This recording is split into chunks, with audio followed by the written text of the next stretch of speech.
Canada IRCCയുടെ നിരന്തരമായിട്ടുള്ള പുതിയ അപ്ഡേറ്റുകൾ കാരണം നമ്മുടെ ഇന്ത്യയിൽ നിന്നുള്ള സ്റ്റുഡൻസ് ഉൾപ്പെടെയുള്ള എല്ലാ സ്റ്റുഡൻസുകളും വളരെയധികം കഷ്ടപ്പെടുകയാണ്. ഇപ്പോൾ ലേറ്റസ്റ്റ് ആയിട്ട് വന്നതായ IRCCയുടെ ഒരു പുതിയ അപ്ഡേറ്റ് ആണ് PGWPയുമായുള്ള ബന്ധത്തിൽ, പോസ്റ്റ് ഗ്രാജുവേഷൻ വർക്ക് പെർമിറ്റ്.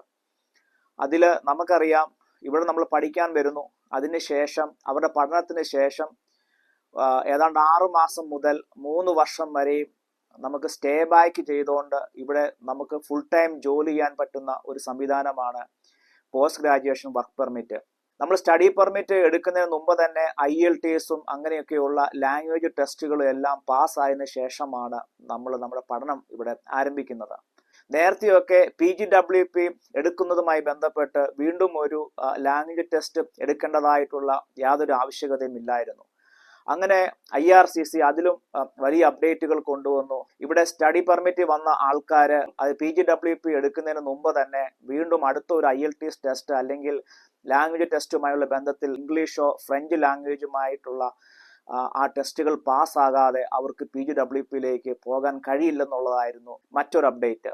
എന്നാൽ വീണ്ടും പുതിയതായി വന്നിരിക്കുന്ന അപ്ഡേറ്റ് എന്ന് പറയുന്നത്, സ്റ്റഡി പെർമിറ്റിൽ വരുന്ന ആളുകൾക്ക് അവരുടെ ഡിപ്പെൻഡന്റ് വിസയും അവർക്കുണ്ടായിരുന്നു. അതായത് അവരുടെ സ്പൗസിനെ കൊണ്ടുവരാമായിരുന്നു. അപ്പോൾ അവരുടെ സ്പൗസ് IELTS ഒന്നും എടുക്കേണ്ട ആവശ്യമില്ലായിരുന്നു. എന്നാൽ ഇപ്പോൾ ആപ്ലിക്കൻറ്റും IELTS എടുക്കുക മാത്രമല്ല, ഇനിയും അവരുടെ കൂട്ടത്തിൽ വരുന്ന ഡിപ്പെൻഡന്റ് അല്ലെങ്കിൽ സ്പൗസിനും ഇനിയും ലാംഗ്വേജ് ടെസ്റ്റ് നിർബന്ധമാക്കിയിരിക്കുകയാണ്.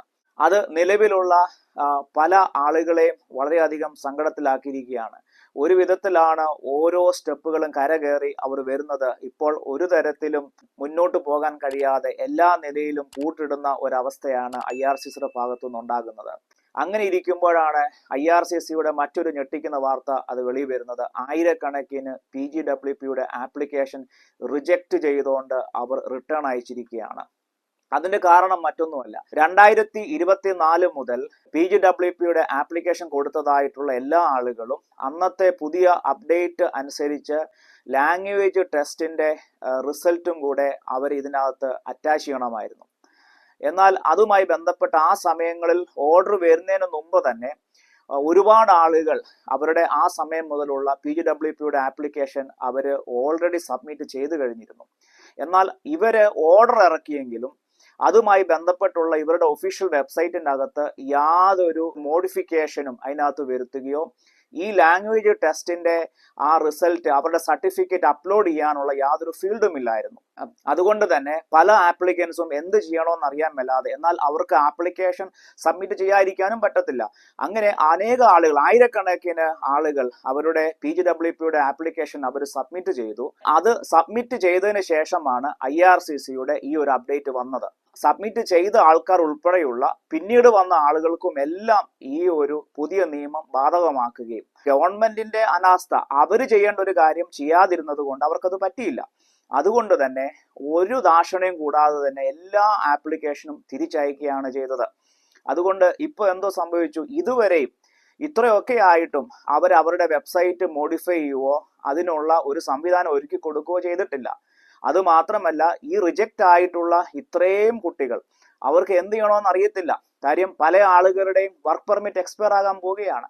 പല ആൾക്കാരും റീസബ്മിറ്റ് ചെയ്യാനും അതുപോലെ തന്നെ എക്സ്റ്റെൻഡ് ചെയ്ത് കിട്ടാനും ഒക്കെ റിക്വസ്റ്റ് കൊടുത്തിട്ടുണ്ട്. പക്ഷെ ഇതുവരെയും ഒഫീഷ്യൽ വെബ്സൈറ്റിന്റെ മോഡിഫിക്കേഷൻ നടന്നിട്ടില്ല. ഇതിന് പറയണം, പല പൊളിറ്റിക്കൽ പാർട്ടീസ് വരെയും ഇതിൻ്റെ അകത്ത് ഇപ്പോൾ ഇൻവോൾവ് ആയിട്ടുണ്ട്. എത്രയും വേഗം ഇതിനൊരു തീരുമാനം ഉണ്ടാക്കണം. പല കുട്ടികളുടെയും ഭാവിയാണ്. പല ആൾക്കാരും തിരിച്ച് നാട്ടിലോട്ട് പോകേണ്ട ഗതികേടാണ്.